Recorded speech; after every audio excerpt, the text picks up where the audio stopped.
Good morning, head class. Here is your next topic of same chapter, that is chapter number 6, that growth and depreciation. What is the meaning of growth and depreciation? First clear up. ठीक है, तो growth क्या होता है? That growth means किसी चीज़, जैसे population increase करना, किसी की वेट, मतलब कोई चीज़ बढ़ना, ग्रोथ मतलब इंक्रीजिंग होना, ठीक है. एंड डेप्रिसिएशन मीन्स किसी चीज़ का कम होना, राइट, दैट इज़ डिक्रीजिंग. तो यहाँ पे जो हम बात करेंगे that growth and depreciation, it will be like कोई एनुअली आपका बर्थ का, ठीक है, कोई डेथ की, कोई पॉपुलेशन की, like this we will talk about it in the worksheet of 4th. ठीक है, तो इसमें कुछ नोट हैं, you should note it first down. That case 1 कहते if the population means they are talking about the population growth is constant for all number of years then population after n years. ठीक है, तो अगर कहते हैं कि बढ़ रही है पॉपुलेशन, मतलब बढ़ रही है नंबर ऑफ ईयर के लिए, तो आपकी मतलब है अमाउंट का ही फॉर्मूला, बट नाउ हमने वहाँ पे सिचुएशन देखनी है कि what they are talking about, population, annually income और किसी की बर्थ रेट रिगार्डिंग जो भी है वो मैं आपको एग्जाम्पल के अंडर क्लियर करवा दूँगी. अगर तो इंक्रीज़ हो रही है तो हमने ये फार्मूला लगाना, that is the same as it is. ठीक है, वहाँ पे हम टी लेते थे, यहाँ पे क्या आ गया एन, बट वो टी सेम ही है. ठीक है, एंड द सेकेंड, अगर सपोज आपको 2 डिफरेंट ईयर्स दिए हों, ठीक है, लाइक अगर फर्स्ट ईयर दिया एंड सेकेंड दिया है, तो दोनों की डिफरेंट परसेंटेज दी होगी. वहाँ जैसे आपको एक रेट आपको हमेशा 10 दी थी या कुछ और दिया होता था, तो एक ही दिया होता. तो इन वाले क्वेश्चंस में मेनली आपको 2 तरह की, 2 या 3 भी दे सकते हैं आपको परसेंटेज दैट रेट की. तो आपने उस टाइम क्या करना है, तो आपने डिफरेंट ये कर देना. उस टाइम आपने एन नहीं लगाना, आपने वो एज इट इज़ लगा देना. ये आपको क्लियर अप हो जाएगा जब हम एग्जाम्पल करेंगे, राइट. तो उसके बाद आ गया इफ़ द पॉपुलेशन डिक्रीज कौन सी, यहाँ पे वहाँ पे मैंने फर्स्ट पॉइंट पे इंक्रीजिंग की बात की थी, अब डिक्रीज़ की बात हो रही है. अगर कोई चीज़ डिक्रीज़ कर रही है तो आपका फॉर्मूला क्या बन जाएगा, ये मतलब same as it is, that is amount. वहाँ पे हम प्लस लेते हैं, डिक्रीजिंग के लिए यहाँ पे हम क्या ले लेंगे, नेगेटिव साइन. ठीक है, तो let start with our worksheet 4. Right, the worksheet 4 will started that first हमारी क्या है, हमारी फर्स्ट एग्जांपल है that population of town is increasing at the rate of 8% per annum. But will be the population of town after 2 years. ठीक है, तो after 2 years if the present population, they had talk about the present population क्या चल रही है, तो उसके बारे में बात की है. उन्होंने बोला कि उसके बाद ये बात हुई है कि 2 साल बाद, मतलब आफ्टर 2 years, तो क्या हो जाएगी उसकी. ठीक है, तो उन्होंने प्रेजेंटली जो है वो आपको वर्कशीट दी हुई है. ठीक है, तो आपने सेम क्या करना है. ठीक है, हेयर रफली you should note down, that means आपने लिख लेना. अभी हमें पी दी हुई है, that is P is your present population, that P आपको कितनी दी हुई है. यहाँ पे आपको रुपीज़ कुछ नहीं दिए होंगे. ठीक है, सॉरी. उसके बाद आपको रेट आर लिख लो, यहाँ पे रेट कितना दिया हुआ है आपको, 8%. सी मैंने वही लिखा है जो यहाँ पे, ठीक है, कोई चेंज नहीं है. एंड उसके बाद इन्होंने बोला है टी, टाइम भी आ गया, मतलब मैंने एन भी लिख सकते हो और टाइम भी लिख सकते हो, मैं टी ही लिख लेने जा रही हूँ. टी आपको कितना दिया हुआ है, 2 years. ठीक है, तो अब यहाँ पे हम ए लिखते थे, we will not allow to find the amount. यहाँ पे क्या है, इन्होंने क्या, पॉपुलेशन फाइंड करो, what will be the population. तो सिचुएशन देखनी है, व्हाट दे एड आस्क. वहाँ पे आपसे ये पूछा जाता है what will be the amount, what will be the sum, what will be the principal, what will be the compound interest. तो यहाँ पे क्या कह रहे हैं, what will be the population. ठीक है, तो मैं क्या लिखूँगी यहाँ पे, किसकी पॉपुलेशन की बात हो रही है, आफ्टर 2 years. तो what will be the population after 2 years. तो मैं यहाँ पे लिखूँगी population after 2 years is equal to, the formula it will be the same. ठीक है, 1 + r/100 की power t, that put all the values whatever you have given. मेरे पास सारा कुछ गिवन है, तो मैं यहाँ पे पुट करने जा रही हूँ.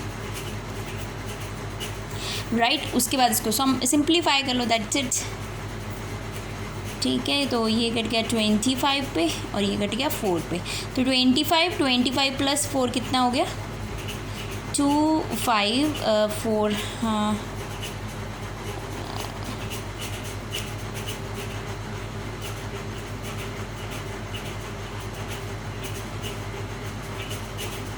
ये 2 पे गया, 4 के टेबल पे इसकी कटिंग हुई है, ठीक है।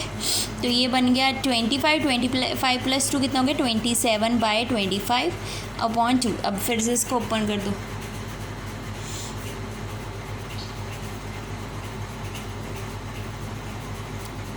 ठीक है। तो ये कट जाएगा, राइट। ये 25 तो ये 5 पे गया 0 0, देन इसकी कटिंग होगी 2 and 0, ठीक है। तो अब इसको मल्टीप्लाई करके यू विल गेट 14580। तो यहाँ पे लिखोगे हैंस द रिक्वायर्ड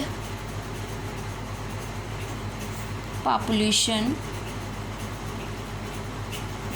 किसकी पूछी गई है, टाउन की, of town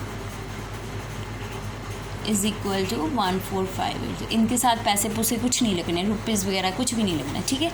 and the see next question, 3 year goes, आज से 3 साल पहले, the population of the town was, कहते हैं आज से 3 साल पहले पॉपुलेशन जो टाउन की वो इतनी थी। If the annually increase during 3 successive year, कहते हैं कि अगर वो बढ़ती गई तीन साल में, अगले जो 3 साल हुए हैं, जैसे पहले 4% हुई एक साल में, फिर नेक्स्ट में 5% होगी, नेक्स्ट वाले में फिर 4%, तो फाइंड द प्रेजेंट पॉपुलेशन, ठीक है। तो मैंने क्या बोला था कि आपको ऐसे भी मिलेंगी, 2 रेट मिल जाएंगे, 3 रेट मिल जाएंगे, तो you have to use that one formula, ठीक है। अब यहाँ पे आपके पास ए है, बी है एंड इवन सी बी है, बिकॉज 3% यू हैव गिवन, ठीक है। तो अब आपने स्टार्ट करना है, ये आपकी फर्स्ट एग्जाम्पल थी, देन सेकंड। तो इसमें आप क्या करोगे, ठीक है। तो सेम इसको लिख लो, पी आपको कितना दिया हुआ है, ठीक है। तो R1 आपको पहले कितनी दी हुई है, R1 you got 4%, then R2 भी दी हुई है, कितनी दी हुई है 5%, देन R3 कितनी दी हुई है, अगेन 4%, समझ लगी। फिर उसके बाद आपके कितने ईयर्स की बात हो रही है, 3 सक्सेसिव ईयर्स की। तो इसमें एन तो हमने लिखना ही है, क्योंकि 3 की बात हुई है, तो 3 में रेट भी तो उन्होंने अलग अलग दे दिया, तो we will not write about the वो। तो सिंपली हम क्या लिखेंगे, किसको फाइंड करना है, प्रेजेंट पॉपुलेशन को। तो मैं लिखूँगी present population is equal to, ठीक है। तो कितनी होगी, P into 1 + R1/100, 1 + R2/100, then 1 + R3/100। So put the value, ये हो गया 50,000 इंटू 1 + 4/100, 1 + 5/100, 1 + 4/100, ठीक है। तो ये कितना हो गया 50,000, इसकी कटिंग हो जाएगी, यस।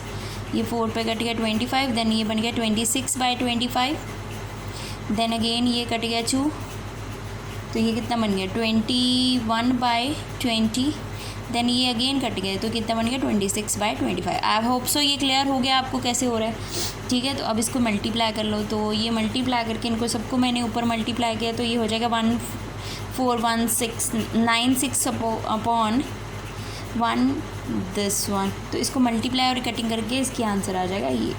तो प्रेजेंट पॉपुलेशन आपकी कितनी होगी, is equal to 567484। Is it clear? So I hope so cleared what will be I said. तो नेक्स्ट क्वेश्चन देखिए, आपको यहाँ पे देखो ये वर्ड आ रहा है, तो इतना मधु ने ये हाउस खरीदा है, उसकी value depreciate eight the rate of 10%। Depreciate means क्या था, मैंने बोला था निगेटिव मीन्स डिक्रीज़ होना, कम होना, ठीक है। तो what will be the sale after 3 years. तो फॉर्मूला मतलब बाकी सारा कुछ सेम है, तो formula you will apply that one, ठीक है। सारा कुछ गिवन है, you just put out all the values and find out, ठीक है। नेगेटिव आएगा इसमें, ध्यान रखना बिल्कुल। उसके बाद यहाँ पे देखो, उसके बाद the profit of firm will be this one in the year and the next year. पहले इंक्रीज़ हो रही है फिर डिक्रीज़ हो रही है, तो you will use this one formula togetherly, ठीक है। देन 1 + R/100 अपॉन 1 - R/100, ठीक है। तो ये फाइंड करोगे, ऐसे फाइंड करोगे आप, ठीक है। 2 ईयर्स की बात हुई थी तो 2 ईयर्स मैंने यहाँ पे लिख दिए, तो इसके ऊपर पावर्स लिखने की ज़रूरत नहीं है, ठीक है।